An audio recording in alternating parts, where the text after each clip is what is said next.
ગાંધીનગરના પેથાપુરમાં સરકારી જમીન પર ગેરકાયદે દબાણ દૂર કરાયું છે। વક્ફ બોર્ડમાં નોંધાયેલ મોટી અને નાની દરગાહના ગેરકાયદેસર કબજાને વહીવટીતંત્ર દ્વારા હટાવાયો છે।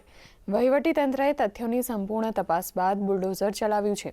આ દરમિયાન ગાંધીનગર પોલીસ અધિક્ષકની આગેવાનીમાં 200 પોલીસ કર્મચારીઓની ટીમ તૈનાત રહી હતી, તો જિલ્લા કલેક્ટર અને મામલતદારની ટીમ પણ દબાણો દૂર કરવાની કાર્યવાહીમાં જોડાઈ હતી।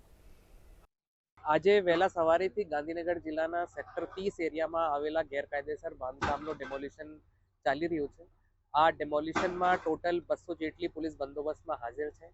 એના સાથે સાથે આરએનબી અને એસડીએમ મામલતદાર કચેરીની ટીમ બી પણ ત્યાં હાજર છે। ટોટલ 2 કલાક ઓર ચાલશે ડેમોલિશનની કામગીરી और एना पछी બધું ક્લિયર કરવામાં આવશે। राज्य सरकार द्वारा गैरकायदेसर बांधकाम पर बुलडोजर चलावવાની કામગીરી યથાવત છે। ગાંધીનગર સેક્ટર 30 ખાતે આવેલ સાબરમતી નદીના કોતરની અંદર જે દબાણો કરવામાં આવ્યા હતા તે દબાણો ઉપર હાલ જે છે જીસીબી ચલાવવામાં આવી રહ્યું છે। એટલે કે ખાસ જો વાત કરવામાં આવે તો તંત્ર દ્વારા આ વિસ્તારની અંદર જે દબાણો થયા છે તેને નોટિસ આપવામાં આવી હતી, ત્યારે નોટિસ બાદ પણ જો જે દબાણો છે તે દૂર કરવામાં ના આવતા વહેલી સવારથી જ અહીંયા જીસીબી દ્વારા દબાણ તોડવામાં આવી રહ્યું છે। ખાસ જો વાત કરવામાં આવે તો ગાંધીનગરમાં અગાઉ પણ જે રીતે ચરેડી છે, ચરેડી હોય કે પેથાપુર હોય તે વિસ્તારની અંદર પણ દબાણો દૂર કરવામાં આવ્યા હતા, ત્યારે આજે આ ગાંધીનગરના સેક્ટર 30 સાબરમતી નદીના વિસ્તારની અંદર જે છે આ દબાણો દૂર કરવામાં આવી રહ્યા છે। રાજ્ય સરકાર દ્વારા તમામ જે વિસ્તારો છે ત્યાં આગળ હાલ દબાણ દૂર કરવાની કામગીરી ચાલી રહી છે, ત્યારે